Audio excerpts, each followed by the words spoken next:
Really proud of these guys. It's hard to win on the road, and they're 5-0 for the first time on the road, 5 consecutive wins, first time since 1997. Nobody on that team was alive the last time we won 5 consecutive games on the road. And I'm so proud that we played really well at times today. We didn't play well at times today. And the guys overcame it. They kept their head up, they kept their good body language, they kept their confidence, and they just kept playing. And we said this was going to be hard. If you look at it, every game we've played on the road, 7 points or less. That's just what it is. That's what happens. And I don't know why it's harder, but there's a lot of boxes that you check that say it's harder, and it really is. Last year we lost 6 on the road, and that was the 6 we lost. So give these kids credit for being able to do that. Proud of Elijah Green, him gaining 91 yards. Made the great catch out of the backfield.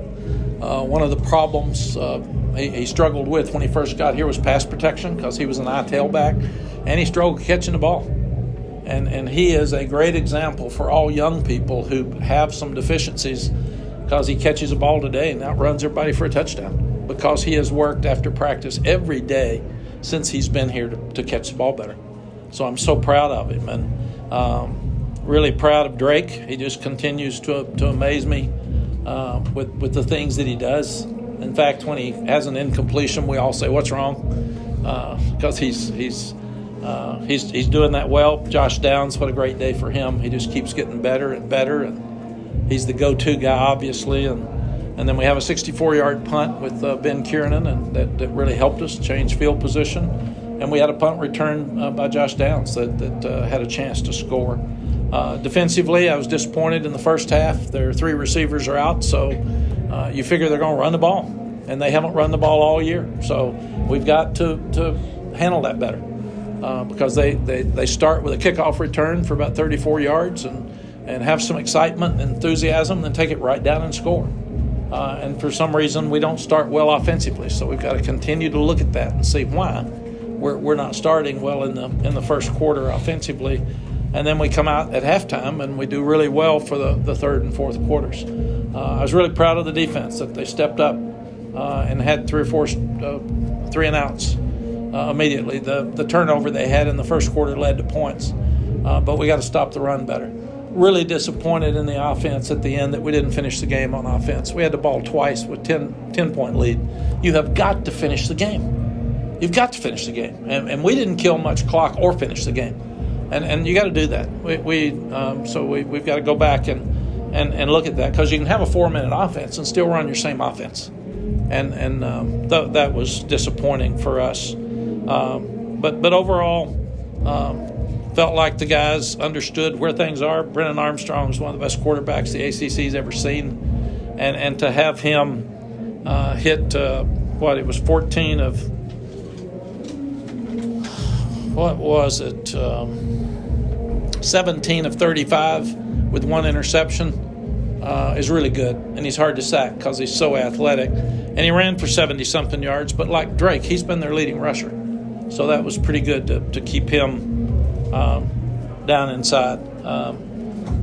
Give Tony Elliott credit. They played hard. They played well. And they gave themselves a chance to win. So Tony's got things headed in the right direction. And give our kids and coaches a lot of credit. We're 8-1. I don't think we got anybody hurt today. If we did, it wasn't bad, and we should be better next week. We were trying to fill some holes on defense today with moving this one around. We had Kamen Rucker playing both places, and it's confusing. We the wheel route, we had Malachi Hambrick in there, and he probably hadn't been in there enough to cover the wheel route, and Javari Ritchie was trying to play both places, power end and 3 techniques. So, and it was hot, it was humid, and we got to get those backup guys so we can trust them more. We just have to do that. So, questions? When they took the lead to go up 21-17 in the third quarter, immediately Drake to Josh. You guys got in and scored, and you needed your standouts to step up, but they stepped up in that situation. Yes, Drake has so much confidence. He has so much composure, and he competes. And Josh is the same way. Those 2 guys are as competitive as anybody I've ever seen. And Josh came to me, I think when it was 21-17, he said, "We're good, Coach. We got it. Don't worry about it." I wanted to say, well, pick it up. I hear you. I want to see it, brother. But that's just the way these kids have done. I heard the defense in that late third and early fourth quarter saying, guys, they just give us a chance to win the game. We're ahead. They don't score, they don't win the game. So come on, man, knock a ball loose. So they are truly player-led, and they're trying their hardest to make sure that they're accountable to each other. Mack, 15 catches, 166 yards for Josh. Another huge game after last week. I mean, he's one of the best wide receivers you've coached or how impressive. Yeah, Ross, he really is, because he doesn't drop a ball. He can get open. They can't cover him man-to-man, and he usually takes two. The coaches have done an amazing job this year moving him around. It got last year in the last part of the season where he was bracketed every time, and he still caught a bunch of balls, but he wasn't as effective. And now they can't find him. The little tunnel screen for a first down on 3rd and 10 was key and huge, and he's just he's elusive. He's hard to tackle. He's tough, and he can catch, and he catches the ball anywhere. And he plays or practices like that every day. It's hard to do that. It's hard to do what Drake's done anyway, but it's hard to do what Drake's done as a freshman. It is hard to play at this high level for 9 straight games. Freshmen don't do that.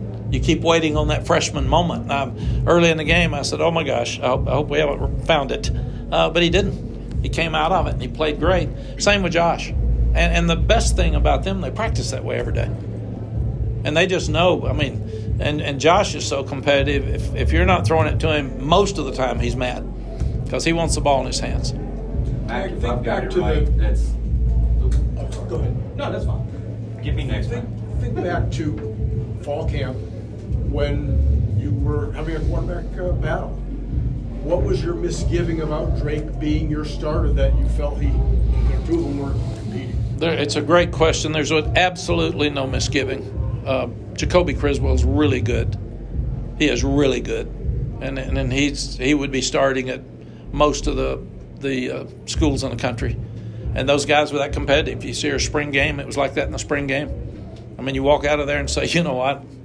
And then every day that we'd say, this is special, the next day the other one would jump up. So it was truly an absolute battle to compete for the job because they're both so good. Phil Longo has done an unbelievable job with our quarterback room. He's had good quarterbacks. And if you look across the country, when you don't have good quarterbacks, you're going to get fired. You have to have a good quarterback in order to win. And you better have 2 or 3 of them because one of them's going to quit, one of them may get hurt. And Phil has an unbelievable quarterback room, and he's still recruiting all over the country at a high level. We've been so lucky that Sam and Drake were 2.5 hours from us. So we've been really, really lucky. If you have to go find them, that's different. But we have been so blessed to have great quarterbacks this close to us in Charlotte. Adam? If I've got it right, it's 3 straight wins overcoming a second-half deficit for you guys. And obviously the 5 wins on the road by a total of 18 points. I mean, are you ready to say this team just has it, whatever it is, in terms of being able to just write these things out and find a way? Like, I mean, it seems like that's what has happened here. Yeah, I'm 3 weeks away from being ready to say this team has it. But I'm really, really pleased that all of the things that we've struggled with our first 3 years, winning close games, and even more so winning close games on the road, this team is doing. And that's what's fun. College football is hard. Jeremy just told me Ohio State beat Northwestern 21-7. I think it's 7-7 at halftime. I mean, yeah. TCU had to come from behind to beat Texas Tech. I mean, it's hard out there, man. So you got to play good, and you got to play good every week, and you've got to have a quarterback. And you got to knock a ball loose, and you got to protect the ball. And all those things that you have to do, this team is doing. And we're getting better in the kicking game. That we can make differences in the kicking game now, and we haven't been able to do that for the first 3 years either.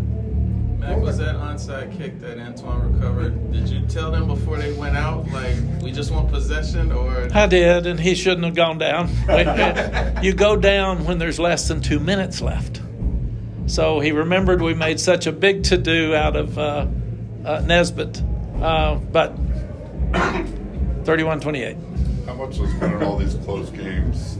How much do you see the confidence that the kids have when you're trailing in the second half? How much do you feel that? Yeah, they don't blink, and that's a really important thing. These are some of them teenagers and kids that have a tremendous amount of pressure and want to win a lot, and a lot of teams crumble, and this bunch just hasn't. They just continue to play at a high level with confidence, and they continue to pick each other up. I will say that.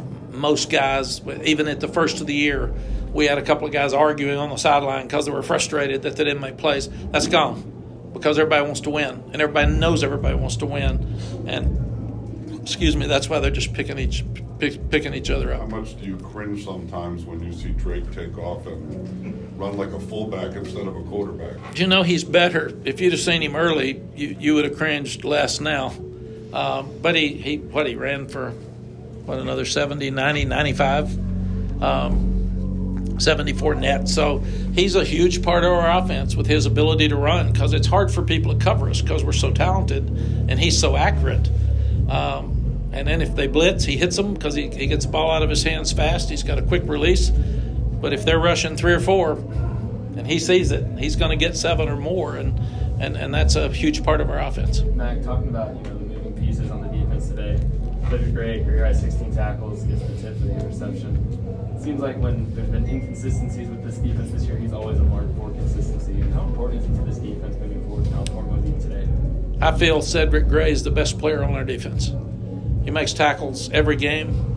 He's all over the field. He's a true leader. He's very, very positive and upbeat. And he's kind of got a quiet demeanor, but he picks them up. And he and Power, because we're thin at linebacker position, have played a lot of plays. And he came out with a shoulder once today and went right back in. He wasn't going to let us keep him out. So he is a most valuable player on this defense for sure. It seems like Storm Duck is playing a lot better now. Have you seen a change from him or anything? It seems like he's making plays. Yes, Ross. I should have mentioned him when we mentioned Elijah. I really believe that Storm was so afraid to plant off that foot because it just wouldn't get well. And he had another operation, so he had 2. And we couldn't get him to plant. And then early in preseason, it got sore, and he had to come out for 4 or 5 days. And so I'm not sure he thought he was well. And then last week against Pitt on that last series where he blows up the screen and then he covers the guy on the 4th down play, I think that clicked it for him. And he played – I thought he played today like he did before he got hurt, the end of last week and today. So hopefully – he can really be a force for us here moving forward. Going back to Josh, he gets so much attention from the defenses. Pre-snap, they all know where he is. Yet they seem to lose him all the time. How do you explain how a guy like him can get so much attention and yet defenses lose him all the time? He is a great receiver, has a knack of running against man and not sitting, and sitting in zones, and he can do both. There was one time today that he caught it and tried to make more yards and lost a 1st down that we'll be all over him about. But I guess when you make 15 catches, we can't get on him. We're not going to bench him. That's what he does. He is really hard to cover. And I think a huge part of that's probably his dad, like Drake's dad, raising him in football. Gary is the running back coach at East Tennessee State, recruiting coordinator. And he's had that young guy on the field every day of his life, running routes and catching balls, and he and Drake worked all summer, and that's just part of who they are, and they play like they're one person because they're connected, and he finds ways to get open. People see his hands, they see his quickness, they see his speed, but there's an element of toughness that he has that appears to me pretty rare for a guy his position. Is it pretty rare? Yes, he's got a toughness and a chip on his shoulder.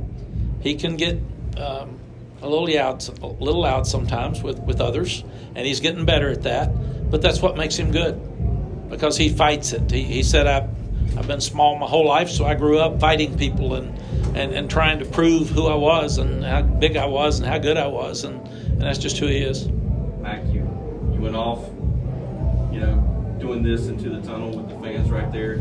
I mean, was there any morsel of personal satisfaction since you're able to get the win here today and there's no more over there for you? There's absolutely not. And this sounds like Coach speak, but it's not about me. Those kids are 5-0 on the road. And this win was so important to keep our journey alive. This story isn't finished. And there's still a chapter left. And it's about them. It's about the Carolina fans. The reason I was doing this to the fans, they took their time, they took their money, they drove or flew into Charlottesville, which is not easy to do when you can sit and watch it on TV. So now when fans come, I applaud them, man. We need fans. We need the same crowd at Winston-Salem. And a lot of times crowds in the ACC don't seem like they travel a lot. And we need for Carolina, when I was here before, we filled up every stadium. And we need that again. We need Carolina fans to buy every empty seat. They did at Duke. There are a bunch of them here today, and hopefully there will be a bunch of them at Winston-Salem. But I really don't think if it was about me, it'd all be about me. And it's really not. I'm just saying morsel. A little bit. There's so much that I'm so proud of these kids, these coaches, and I want them to win so badly. I want to win for Bubba. He hired me. I want to win for North Carolina fans. It's been a long time since we're 8-1. So really, I don't have a place in there. I'm proud that part of what we are doing is helping everybody appreciate Carolina football again. And that sounds facetious, but it's really not. Can I add in what he was asking? Are you glad nobody's going to ask you curse questions for a long time? Oh, they will. Y'all will come. I lost to Wake Forest in 2019, and the clock didn't run out, and there was a conference. You'll do that. Curse So, UVA questions. well, they'll be cursed somebody else. As many games as I lost, I got cursed by everybody when I first got here because we were really bad and everybody was really good. Bobby Ross was 0-16, I think, at Georgia Tech in the league, and I think I was pretty much into that 2-20. It was about probably 2-17, and he told me on the field before the game, this may be the worst football game that there's ever been in the history of college football. And we ended up kicking a last-second field goal and won 20-17. And I love Bobby Ross. And after the game, he said, "At least I know what I'm talking about. That was the worst college football game I've ever seen." And he was right. So we lost to everybody, and everybody was better than us. But by the end, we got better. And that's what I see this program doing. We're stepping it up, and we're getting better. And we weren't great today with our depth and development. But we'll get better next week.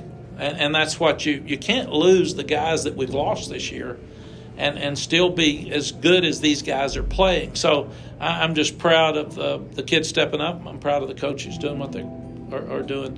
The other one, before Jeremy runs us out, I am so proud of Noah Taylor. It's strange when you can have a transfer portal and guys go from rival to rival and play against each other.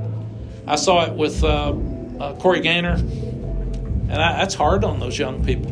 And we even ask them, do you want to be the captain? Or does that shove it in their face that you left? I don't. You tell us, because it's new for me. And Noah wanted to be the captain. And we were going to make Noah the captain if he wanted to be before he hurt his knee. He wanted to be on this trip.